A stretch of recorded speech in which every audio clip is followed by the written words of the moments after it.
কলকাতা এমন এক শহর যার প্রত্যেক রন্ধ্রে লুকিয়ে আছে নানান ইতিহাস।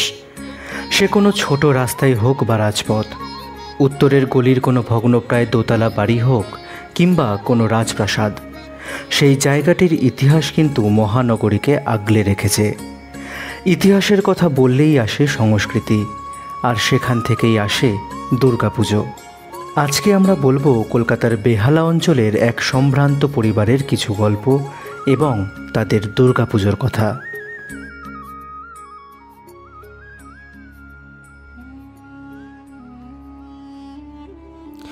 দিল্লির মাসনাদে তখন মুঘল সম্রাট জাহাঙ্গীর। প্রায় একই সময়ে সদ্য আগত ইস্ট ইন্ডিয়া কোম্পানি সাবর্ণ রায়চৌধুরীদের থেকে সুতানুটি, গোবিন্দপুর ও কলিকাতা নামে তিনটি অঞ্চল কিনে নিয়ে কলকাতা শহরের পত্তন করল।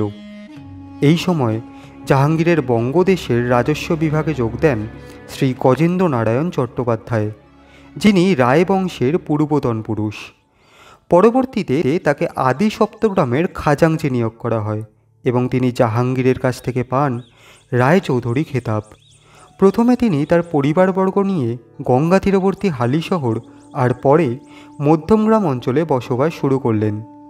হালি শহরে থাকাকালীনই আনুমানিক 1622 থেকে 1625 খ্রিস্টাব্দের মধ্যে তিনি এই পরিবারের দুর্গাপুজো শুরু করেন।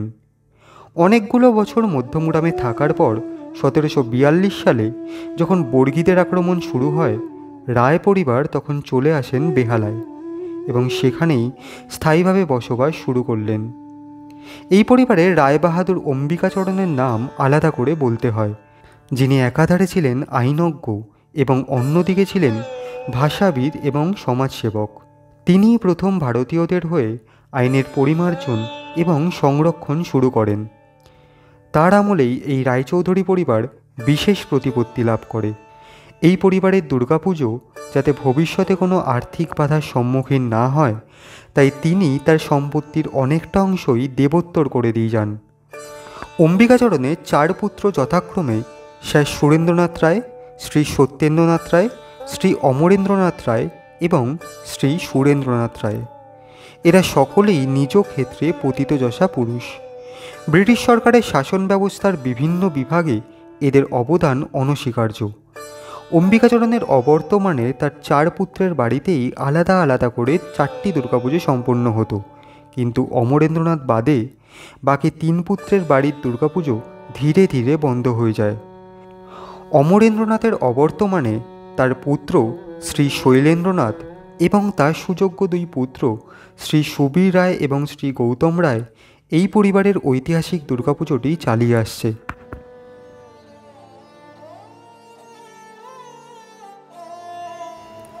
জন্মাষ্টমীর দিন কাঠামো পুজোর পর বাড়িতেই ঠাকুর গড়ার কাজ শুরু হয়। বিগত 12 বছর ধরে এই পরিবারে প্রতিমা তৈরির দায়িত্বে আছেন শিল্পী মীনাক্ষী পাল। তার পূর্বে তার বাবা এবং দাদু এই রায়বংশের প্রতিমা গড়ার দায়িত্বে ছিলেন। অর্থাৎ পাল পরিবার বিগত 3 পুরুষ ধরে এই পরিবারের প্রতিমা গড়ার দায়িত্বে আছেন। 1990 সাল থেকে বংশানুক্রমে এই পরিবারের পুজোর পৌরোহিত্য করে আসছেন ভট্টাচার্য পরিবারের শ্রী বাসুদেব ভট্টাচার্য এবং তার পুত্র শ্রী রণদেব ভট্টাচার্য। এই পুজোর এক বিশেষ দিক হল মা দুর্গার সাথে বাড়ির মহালক্ষ্মীকেও পুজো করা হয়। প্রতিপদে বোধন এবং সেই দিন থেকেই প্রতিদিন নারায়ণ পুজো এবং চণ্ডীপাঠ হয়ে থাকে। প্রতিপদ থেকে ষষ্ঠী পর্যন্ত ভোগ হিসেবে ঘি ভাত দেওয়া এই বাড়ির এক আদি রীতি। সপ্তমী থেকে নবমী পর্যন্ত আগত সকল দর্শনার্থীদের প্রসাদ স্বরূপ চন্দ্রপুলি বিতরণ করা হয়। বিজয়ার দিন নিয়ম করে বরণ ও সিঁদুর খেলার পর রায় পরিবারের নিজস্ব পুকুরেই মাকে বিসর্জন দেওয়া হয়। তবে এই বাড়ির রীতি অনুযায়ী দেবী প্রতিমা বিসর্জিত হলেও ঘট বিসর্জন হয় তার 3 দিন পর।